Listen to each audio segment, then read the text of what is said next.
It's the Redirect Podcast. Search industry research, discussion, and analysis from the Black Truck Media and Marketing Headquarters. And now, redirecting you to the Black Truck team.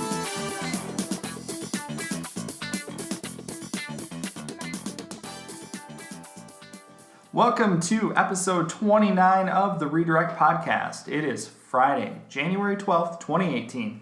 I'm Jason Dodge, founder of Black Truck Media and Marketing. Welcome this week by Ashley and Patrick from the Black Truck team. Welcome, gang. Hey. To another week of the Redirect. What's going on? So, in the last episode 28, if you all didn't catch it, we dove headfirst into, I don't think, to be fair, it was not just predictions of voice search, because you covered that before, Pat. I'm looking at you, but really we went pretty deep on what voice search could mean to your marketing strategies and stuff for 2018 or maybe even beyond, and specifically more or less what verticals you and can't just say types voice of products. search. You can't say voice search. It's too vague and too broad. So, for those of you who are interested in that, I would say definitely we'll link to that. Jump back, and listen to the previous episodes. It's really good. Also touched on Amazon Alexa and potential advertising in that space that we're exploring. So, lots of talk this past year about Google's mobile first indexing. So, two big pushes I think that Google made outside of a multitude of other changes in 2017 were, their machine learning direction that they were going on, like Google was going to be driven by machine learning. We very much see that. The other one was their pursuit of making the web a more mobile-friendly space. And there's still a lot of marketers that are left trying to figure out just what exactly that means and what mobile first indexing means to them and stuff. And the same goes for a lot of even more white collar corporate, we say the traditional finance, insurance, healthcare industries that are not really sure about the whole mobile landscape. And we see more desktop users on our site than we do mobile, but that's going to change. So I wanted to take a moment to kind of break down what more or less it meant about the mobile first index. I think we've touched on it before, maybe in blog posts we've written, and there's a lot of good industry insights out there from, there's some good posts on Moz about it. Jennifer Slegg at the SEM Post has written some really great details about it. Kind of everybody has this, what does it mean? But I thought it would be good to break that down a little bit more and just to provide some clarity. So it's good to point out that Google was maintaining a separate index, if you will, of desktop to mobile. So it's more how Google was selecting. So back up, they weren't maintaining them. It's just more how they were selecting the content that would show. So if you're on a mobile device, I want to show you mobile content. If you're on a desktop, I want to show you desktop content. So it's all based off device type. But those of you that have outdated, sites that have more of that outdated M dot or the mysite.com/mobile, that we've seen, those are the ones that are going to certainly continue to feel the impact of this if they don't make changes. So mobile first doesn't mean that that it's a mobile only index, right? It means that Google's going to recognize that the majority share of their searches, over 60, it's like 65% of them are done on a mobile device now. So they need to have a search index that's best representative of how those mobile users might like to see and interact with content. Meaning, I don't want to see your desktop content if you're running in this old school model. I want to see your mobile content because that provides, ding, ding, ding, the best user experience for me to interact with it. So if your site doesn't have a mobile-friendly version or isn't responsive, it doesn't mean that you're out of the running per se. It just means that your chances of having a positive impact in the mobile world, that's going to diminish over time, right? Because we know that Google is going to favor sites that have the positive user experience. So if your site has the old school mobile or M.dot version versus Ashley's, it's serving up similar relevant content. They're eventually going to find Ashley's more. It's going to be better, more better. Right. It's going to be better over time, and ultimately they're going to start to kick yours out of index because they're going to say, hey, the user's having a more positive experience over here. The content's probably really similar, but they're going to take that into account and the usability of it, and start to shuffle your content Right. out. So it's really interesting. I think that if the big question is, well, how does mobile first index affect me? Is the question that you have to ask. And so if your site is already responsive and mobile friendly, like our site is, and certainly a lot of our client sites are, I think that the notion goes that you can keep moving forward and you don't need to be immediately worried about it. I think there's other obvious things to be concerned with, like, is it secure, right? So, hey, we've had this mobile responsive site, this is great. It's not secure. That should be the next thing on your checklist of technical elements to take care of. And these changes are slowly rolling out anyways. Like it's only gone out to, like, this isn't a major Mobilegeddon event like we witnessed a couple years ago. So we'll post up some notes on what Google's released, some new guidelines for mobile first indexing and kind of what that means and the things that you should be thinking about. But if you don't have a separate desktop version and mobile version, then if you're operating in that space like that, you should be a bit more concerned, I suppose, that previously a desktop site was probably going to given a little bit more priority, especially from a marketing perspective, that they viewed that as having more like higher value, if you will, if that makes sense. It's like it had the most content, it was more reputable. Your mobile site, you want to have that rendered the same. So, and so I think that's something that we're going to slowly start to see that, change out and affect the SERPs that we see moving forward. It definitely is going to affect things from a site performance perspective. Right. I see a lot of that. There's going to be a big curve on educating site owners too.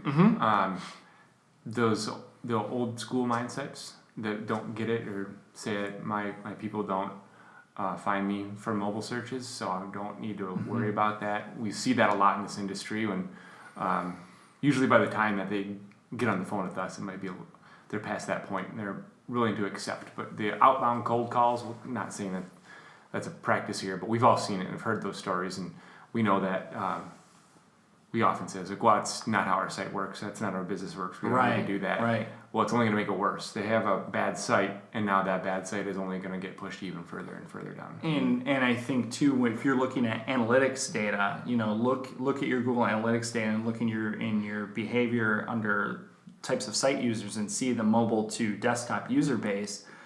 And a lot of times the question is going to go both ways of, well, we don't get that much traffic from mobile. Okay, well, there could be reasons for that. It's not just your industry. There could be reasons. It's difficult in a client meeting to keep a straight face. Right. When they say, well, we don't have a lot of traffic from mobile, so we're not going to worry about having a mobile site. I just assume okay, let's move on to the next subject. Yep. And the other one too is that if they're tracking conversions and goals and events and things like that, we don't, not a lot of our mobile users convert. Well, again, if you have a poor mobile experience, you're never going to be able to move those people through that funnel, if you will, to get them to convert. So that's kind of it's not a moot point. It's just one that you need to kind of dissect and better explain to that. So, and who knows how people are doing their research before they convert. They might be researching on one device and converting on a different device, and work versus home and all of those things. 100% agree. We know that, and if I touch on this in previous episodes, I sound like a broken record, but we know that people do not convert typically off of the first visit. I'm sure there's certain demographics that fill that void and will convert off of that first visit, first click, but the majority of the people don't. It doesn't really matter what the product, what the service is. You're doing your research now, and that's always happened, but you're doing more research, kind of that you're doing research more than ever before. So they might have found out about your brand from an organic position, but ultimately it was that really highly targeted and relevant ad that closed the deal because they had brand recognition, or vice versa. They click on the ad because it was helpful, but they didn't convert at that point. But then they came back in a few days later, did a search. You had a great piece of content that resonated with them, ranked well. They clicked on it because they had brand recognition. Yeah. Therefore converted, or social ads, everything kind of plays into that. So many different lines and nuances when it comes to that conversion. You know, are you selling a $5 part for your engine, or are you selling a $1.5 million yacht? What is a conversion? Is it purchase of that $5 part, or is it just a contact on that yacht saying, hey, can I get some more information about this? Agree. You know, there's so many different levels. So as a segue off of the mobile first index to, we've kind of talked about mobile first index.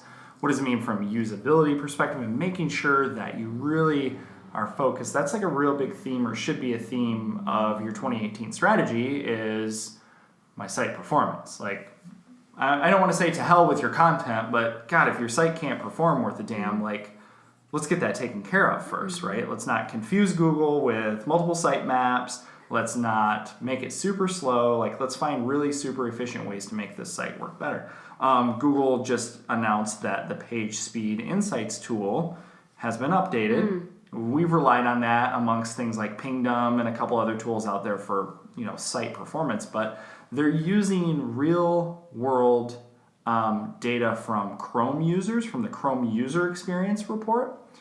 But keep in mind, this is only for those who experience popular destinations on the web. So it's not going to show, full disclosure, Black Truck Media's site probably doesn't get enough traffic to pull the real world user data. But someone like a Search Engine Land or a Trivago or a Facebook or something like that, go to the tool, plug in like a really popular site, and you're going to see how pages are now being graded in this, what they call a fast, slow, and average ranking from the Chrome User Experience Report. So fast being like the median value of the metric is the fastest third of all pages. Slow, the median value of the metric is the slowest third of all pages, and average is the middle third of all pages. There's a whole crazy Google, explanation of it, of course, but they're calling things such as first contentful paint, or FCP, and DOM content loaded, DCL. Basically, they're saying if both of those metrics are in our top 1/3 of their category, the page is considered to be fast. So there's kind of certainly some ambiguous, vague Googleisms in there that you have to read through. Yeah, I just glossed over while you were saying that. But it's that whole notion of this good, medium, or low by estimating its what Search Engine Land says its performance headroom. So it's more or less that the calculation assumes that a developer wants to keep the same appearance and functionality of the page kind of through that whole side of things. So I think a lot of that has to do with page load distributions. What they're calling, an interesting thing they're calling it, page stats section described as round trips required to load a page. So things like, render blocking resources that we see all the time. So Pat, what are the biggest things that we see? Obviously images. We've talked about image optimization all the time, but like JavaScript, render blocking JavaScript, and CSS code issues. So, case in point is like you are loading those individually on a page when they could be chunked up and blocked together, so that you're not having to load them each and every time. And Google has some really great best practices documentation out there. I feel as if there are a few or a lot of web developers that just get lazy, or we're still in this mindset, especially, of if we know that a good percentage of websites are developed on WordPress, how many of those are on just poorly performing templates, commercially available themes that are super bloated and are going to take quite a bit of work to to really get them to optimize from a performance perspective. But nonetheless, people should start to see that. But again, if your site's not getting like a ton of traffic from Chrome users, you're not going to see this green light, red light, if you will. I'd show you guys on my site, but I use Facebook as an example. And I think they're coming up as they're somewhere in like the average range right now for the desktop version. So very interesting to see that there. I think that plays into Pat. I'm going to kick it your way. I think I know what you're going to talk about next. Yeah. So about an hour ago, I discovered that we have access to the beta version of Search Console with an asterisk. And you guys have heard me talk about it before on here, that the upcoming beta on Search Console, and it's a tool I really like to use, and I think it's a tool that gets overlooked too often. It's always talked about, but maybe not often used. I think it's often overlooked by people because they view it as either too technical. The other side of it is, especially from SEO's perspective, we view it as questionable because we know with other third-party tools that we can compare and contrast on goods and bad. There's nuances, like any tool, it's got nuances. Now that we have that out there, move forward. Yeah, I like the tool. I've used it a lot, and I get a lot of data out of it, but I've been itching to get my hands on that data, and I keep checking for that little invite in the upper left corner. Just try the new beta, and I haven't gotten that little invitation to try the new beta. So then I was doing some reading, and I found that last time I spoke about it, I said we were going from 90 days to 12 months plus, and now Google just announced a couple days ago on January 8th, they put forward that they are officially going to offer 16 months worth of data. That's awesome. Yeah, so you get a whole year plus a little extra seasonality in there when you're doing your search. So that's pretty great. Yeah. And they also said a few months ago when I talked about it, they had basically shut down beta invitations. They weren't doing that anymore, and they said we're going to go live early 2018. Well, we're early 2018, and that's not really a defined metric. So they have now said they're expanding their beta offerings at greater volumes now. So they're going to push more betas out. And I'm like, dang, I still didn't get it. And they said, well, the note said, we will let you know via a message if you get invited.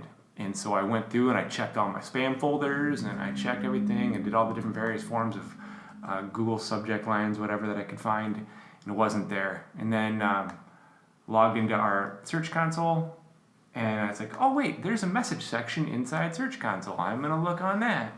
And lo and behold, there was an invitation to try the beta on one particular account, or profile, I should say. So inside of our Search Analytics, Search Console account, we have probably 100 profiles. And they're treating each profile individually. So it's not like the parent. So it's not like our Black Truck account. All of the accounts get access. It's one individual. It's individual sites. Yeah, individual sites. So the one that we got offered is an active client of ours, but it's a relatively small site. It's a small site. Comparison with other brands that we work with. Yeah, I'm thrilled to get in there and start playing with it. Yeah. But it would have been neat if it was a bigger. There was 70 unread messages in that message center, and it was half of them. Half of them, are they're BS messages, anyways. Right. But the point is, what you're saying is in order to get to it, when you go to Search Console, you have to click. It's over in the left sidebar. My messages, so, I think it is. Let me. If you click on messages, that's where you're going to find it. So so I found it in there, and I went in there, and so I only just started playing with it. So I wasn't able to get very deep into the different metrics. I do really like the some of the new tools in there for what was the Search Analytics in the traditional, the legacy Search Console. In the beta, they call it, I think, Search Reports. In the Search Reports, it kind of lines up, if you're in the PPC world and you're using the new beta PPC accounts, it kind of feels like that. Okay. Not quite as convoluted as the current beta AdWords, but it's clean. It's the very same way. If you can navigate around through PPC AdWords right now, it feels similar to that. Ashley and I had Ashley stand over my shoulder, and we looked at a little bit in here and through that one account, because her and I work on that account together. There was one particular keyword that's been leading the charge as far as impressions and clicks go in the last 16 months of data that I had in there. And looking at the impressions and clicks, we could overlay it, and it was pretty flat, nothing outstanding, but for some reason, the average position was just a steady incline the whole way. And so, again, I didn't have a lot of time to play with it or figure out why or what was going on with it. I don't have my notes in front of me, and our network is having some issues right now, so I can't go through it and play with it and give you all the fine details on it right now. But some of the new and improved options in the new beta are going to be search performance, index coverage, accelerated mobile page statuses, job postings, a lot of different things that maybe you were able to find if you do some math and squint your eyes. A lot of Google. Basically, I think the way that I got it too was they're taking and pulling in other Google assets. Yeah, so the job postings. Yeah. Was posts in there too? Was Google? I haven't seen anything about GMB. Posts. I haven't seen anything about posts, but there's going I'd to love be to see if they pull GMB stuff in. There's going to be an API available too that you can plug into things, and I'm Search Console API, and so I'm interested in learning that more. I don't know if that's as simple of like a plugin for your WordPress site or something like that. Probably not. We know that Search Console plays well with things like Google Data Studio and reporting on that. It's also limited, right? Pulling Data Studio or pulling Search Console data into Data Studio, you're actually somewhat limited, right, in the data. So right. If there's a way to utilize the API and feed it through, I think that would be more beneficial. This announcement from Google, one of the biggest pushes they want in the new Search Console is the ability to fix problems. So you've got the index issues or any kind, like if you've got your 404s out there or something isn't rendering properly in the issues section, you can tell Google that you fixed it, and they can now validate it a lot more efficiently. So you can say, "Hey, validate this," and they'll remove it and recrawl it, and you can get those situations dismissed a lot quicker, because that's their biggest fix. I guess in the past there's been too many complaints about verifying fixes. The validation process has been cumbersome forever, and now that's been their main focus in the new one. Nice, awesome. Well, I think we're going to completely flip things around, and so typically in our usual fashion, we don't really know a ton of what each of us is going to talk about, but at this one I kind of front loaded because there's some pretty big industry news on the social forefront. So I said, "Hey Ashley, hey, can you check this one out?" So I think this stuff was eventually coming to a head. So I'd love to. I'm totally throwing it out there for you. Go. Here we go. All right. So a few episodes ago, Adrian mentioned testing that Facebook was doing in other countries, in which brand and publisher content was relegated to the Explore tab rather than showing up on people's feeds as usual. And of course, at the time, Facebook said there were no current plans to roll this out on a global scale, but of course, we didn't really believe that. It was like to Iceland or something, wasn't it? Yeah, it was like Slovakia. And, yeah. I'm pretty sure I called BS on that. I just want to make sure I throw that out there that I said that was BS. So y'all thought I was nuts. Okay, so yesterday, Facebook announced a big change. And they announced that over the next few months, they'll be making updates to their ranking that will create more meaningful interaction on the Facebook newsfeed. And consequently, these aren't their words, they're mine. This is going to have a negative impact on what they term public content, so posts from businesses, brands, and media.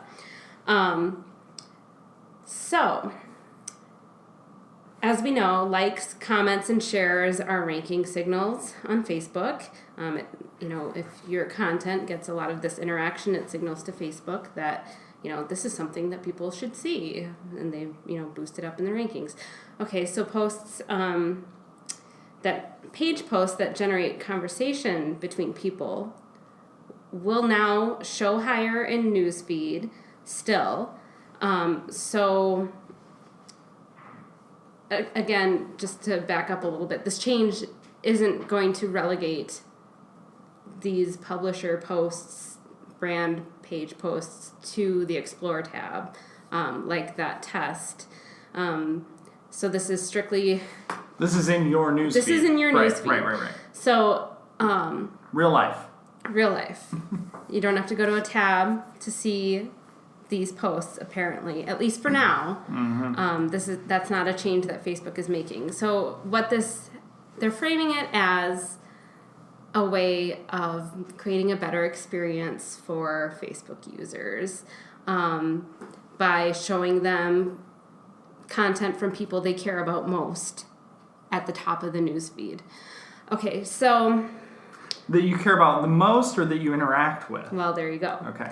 I'll make sure to link in the show notes to Facebook's announcement on their newsroom blog, and then Mark Zuckerberg's post announcing this change.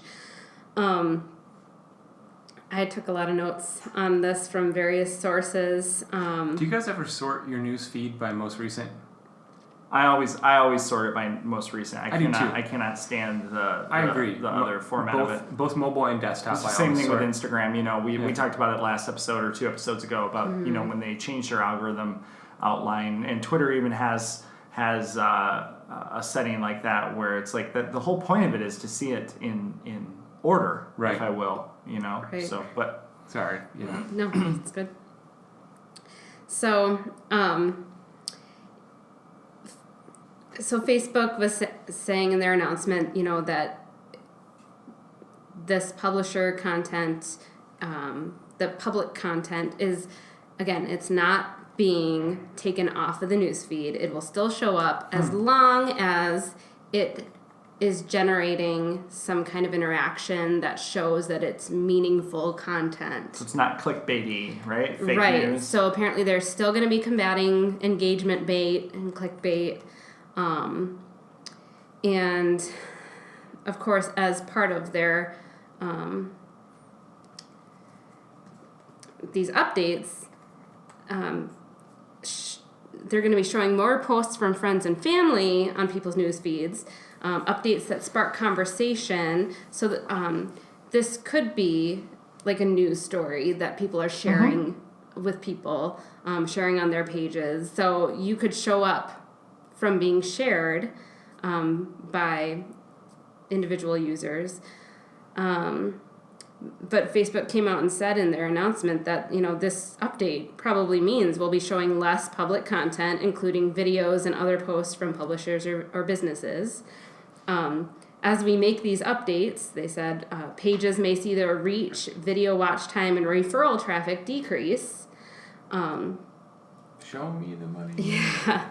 So users have the option to choose, you know, if they wanted to, they could select like see first option to be able to have an individual page that they follow if they particularly like their content or want to be able to keep tabs. You can choose to see that first on your newsfeed, kind of like you can choose with your friends, like, you know, I don't remember exactly what the terminology is. So people can do that. But if people don't do that, you know, the brands will be demoted on people's news feeds to favor person-to-person content. So... I think that sounds really good on the surface. Well, especially because they're framing it as a development to help combat those negative things that have happened because of Facebook in the past year or so. Those negative things that have happened stemmed from paid campaigns.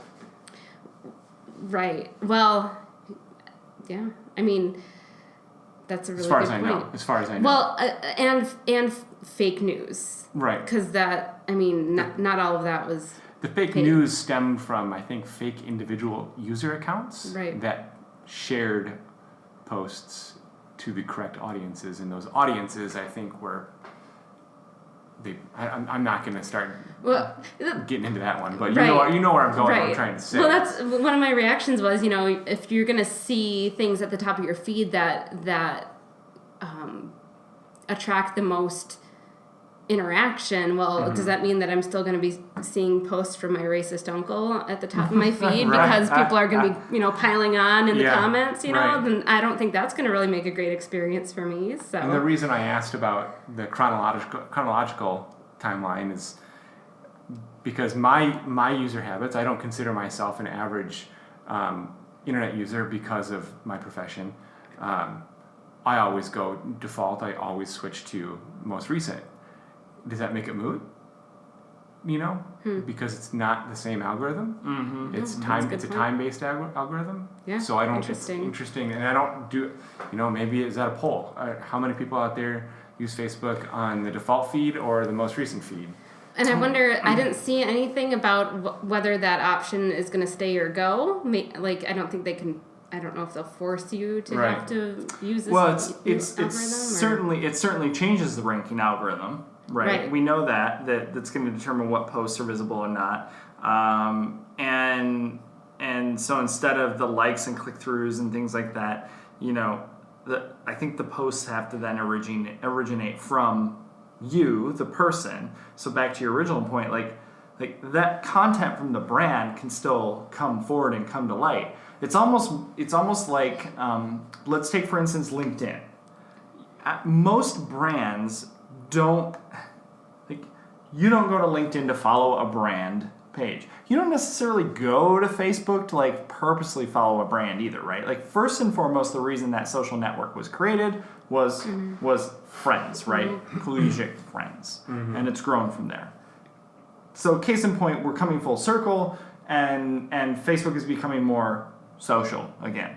Okay, but in LinkedIn, the power is to get my network to share my content, not my brand to share my content. Use my social currency, get my content shared. Like if I share the latest episode of the Redirect podcast, I know, and that's a fault of our brand, whatever, I know that it's probably going to get more engagement on my personal professional profile than the Black Truck Media LinkedIn page. I think that's going to happen in Facebook. That's my prediction. You're going to see more of that social currency using. The other side of it too, and Larry Kim made a really good point about it. It's kind of funny how this all lined up. I sat in on a webinar with him and Rand Fishkin yesterday, and then this article comes out on Inc., and he makes a really good point. These changes don't directly impact ads. They could have an indirect impact on less organic post reach, which will likely increase the demand of Facebook advertising, thus raise the advertising prices like we've seen in AdWords. Up to recently, you have to admit as a digital marketer,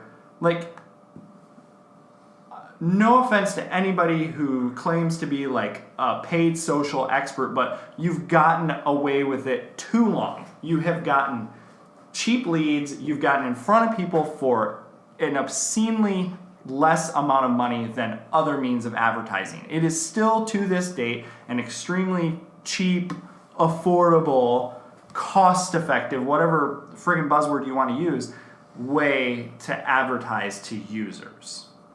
If that price gets driven up, okay. I've seen a lot of rumbling from people that I'm in other groups with that are like, I can't imagine that Facebook would drive brands away. It's not going to drive brands away. Would you, as a social media consultant, advise a brand to leave Facebook based off of the sole fact that they might not show your content all the time? Absolutely now, not. When you're already advertising there and things? No, I would probably say, hey, let's put more money there because maybe I can now cut through the clutter more because there's less crap there.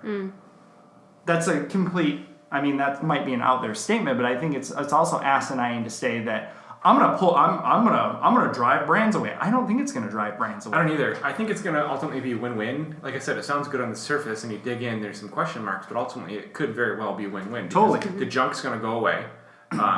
There's gonna be more focus on the good. There's gonna be more opportunity for those paid advertisers to have their dollars go to better quality results because they're reaching a less jaded audience, and social users are going to start being more social on there. as far as, it's the three of us in this room, we're all managers on various Facebook admin accounts. But I'd say the majority of Facebook users aren't admins of anything. Do you think we saw similar things on the Twitter front? Twitter's gone through its ups and downs, and people talk about, Twitter's dead and things like that, and I don't think that I don't even think that that's the case even. I think that Twitter hasn't lost as much ground as people have said. It has. Are there any stats out there that you've read, Ashley, that show that Facebook has lost? No. Because even Twitter's remained pretty independent and pretty valuable for publishers and influencers, right? They've certainly gone through their fair share of issues in the past few years, but while they don't have the market share that Facebook does, they're still a power player there. So, all this fake news stuff and gaming of the system has taught these brands being Facebook, Twitter, the social media channels and Google too, right? That we have to come up with a solution to not filter this information, because we don't want to filter people from it, but as you said, get rid of the engagement baiting and the clickbaiting and things like that. Get rid of that crap and get back to real good content sharing, because otherwise there is no future with that social network. Right. So going along with that, if you are posting organically, it should be content that can be engaging. So, if you want people to see it, it should be something worth sharing and that your followers would want to share. But yes, also you're going to need to, invest in advertising for sure. My concern is are more pages going to be paying for crappy content, that is going to be still infecting people's feeds. Oh, yeah. The easy way to get around that is to write a better headline that's not clickbaity. Right. That can still drive you to garbage brain traffic content. That, you could still you're still going to get so here's the other thing too. Let's take the other side of it. How many people that you're connected with on Facebook are sharing the shitty polls and quizzes, the recipes, the name your flavor? You think about it this way, right? At the end of the day, is this really going to affect the majority of crap content? I'm going with no, because I think that you're still going to get enough people to share that crap. So I block a lot of crap on my Facebook. Yeah, you do. You do. So you've created your own filter bubble. That's great. However, I still think that the majority of the however many millions of users we have on Facebook now, I'm sorry, but I don't think the moms and dads and grandmas of the world that are probably sharing the absolute garbage and playing words with friends a lot of great that's going to get shared. Yeah, you're right. There's still going to be an influx of the really low quality bad apples. I think, and to go back to what you said a minute ago, will the more people be paying to promote junk content? I think if they do, which more than likely is yes, they'll have to improve their quality of the promoted content. Right. The stuff that shows up, like your titles and your descriptions, that will only have to improve. Yeah. And does that lead to a better user experience on the end side? And will it decrease the clicks and they'll be able to start seeing through it? I don't know.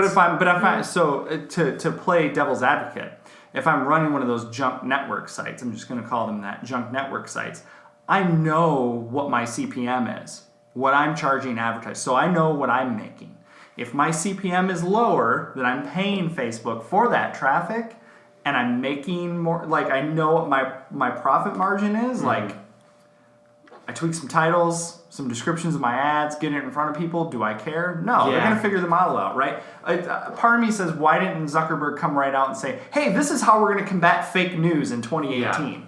Instead of, we're going to make Facebook a better place. Right. No kidding. I miss the Zuckerberg of the social network era. Yeah, what happened to that guy? I think he took some coaching classes on how to be a better human. Okay, all right. Okay. So things are gonna get weird. Yeah, it'll be interesting to see. When is this gonna roll out? The official announcement said over the next few months. Okay. Another measurable metric. Right, exactly. Early 2018. But then another article that I read, let's see, I think it was, a Digiday article that I read. Some publishers had been briefed on these changes before they were, I guess, announced at large. And the change, let's see, I think it was that article. No, I'm not so sure. One of the articles that I read today, because I read so many about this, said that the changes could be affecting publishers as quickly as like today. Good. So we'll never know for sure. It'll be slowly weaned in. No, and so I think So what is your advice then for marketers and brands? Because I mean, I have an opinion, but I have an opinion on everything. So what is your? You're full of great thoughts. I'm just fired up all these changes. I think these changes are good, guys. I really do. I think I've personally, like as an individual user of Facebook, I've kind of been wanting to get away from it to begin with. And it's so funny, I just realized today as I was researching this that like, I don't know if I even want to like interact with people on Facebook anymore anyway. And like with this change that, Facebook is apparently promoting. You might see more cats in your feed now. Well, there we go. There is a light at the end of the tunnel. So are you, depending on the age bracket, are you the majority share of that voice that feels the same way? That like I look, especially like interns and people like that, like I'll look at like how active they are, and I can tell you they're not active on there, and I wonder if it is because of that. Like, no, I'm friggin' annoyed with what I see on there. It's because they probably don't filter as heavy like Pat does. That's interesting though, because if you go to my Facebook page, my personal wall, whatever it's called today, you'll see that timeline. I believe is what it is, Pat. Yeah. Sorry, this isn't It MySpace. used to be wall. It used to be wall. Yeah. He's got that hidden MySpace. Yeah, it shows you how often I use. I post maybe once every 2 weeks. However, I pretty much know everything that's been going on with all my friends because I follow the feed. I'm a user in the fact that I'm call me a voyeur. Is that like 30% of people are voyeurs or something like that? But I'm not necessarily. I'll like here and there. I'll make a few comments here and there, but I'm not. I don't actively go out there and create my own content on Facebook. However, I ingest a lot of Facebook content.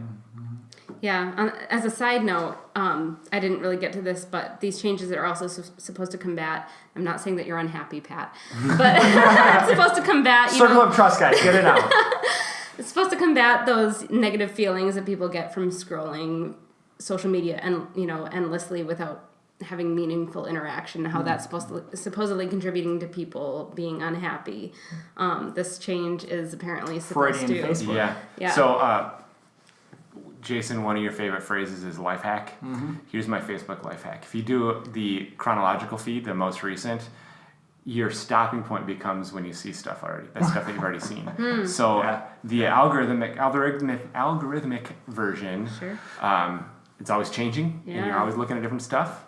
Where if you go on chronological, if you haven't looked in 8 hours, whatever, you can scroll through the day's stuff in a couple minutes, and then you see stuff you already saw. Move on. Good stuff. So I think to wrap that all up, especially on the Facebook side of things, we know Google's always going to change algorithms. Facebook especially, like, are you going to change the algorithm, or are you going to, chase the algorithm, or are you actually going to maybe get smarter and change your ways, improve the way that you're producing content, the way that you're talking about your brand, being more authentic, being more genuine and intentful with what it is that you're doing, and moving forward? I'm not saying that's going to future-proof you, but I would assume that being more humanistic is going to give you a longer shot at doing so. So, yeah. I don't know if you just made that phrase up, chase the algorithm, but I really like it. I think that should be a thing. to be discussed. All right. Well, we certainly have crammed a lot in this, so hopefully you can take something from that in terms of both the improving your site performance. Pat touched on a couple of really great points about the new search, so changes coming to Search Console that are available already. Also the beta access that people should here and there start to see come out. Page speed tests, pay attention to that. And then, certainly I think we have yet to see what's going to happen with all of this Facebook stuff too. So check out the show notes, make some comments. Would love your feedback. Tell us what you think. Until next time, good luck. This has been the Redirect Podcast. Check out the show notes at blacktruckmedia.com and add us on iTunes and Stitcher.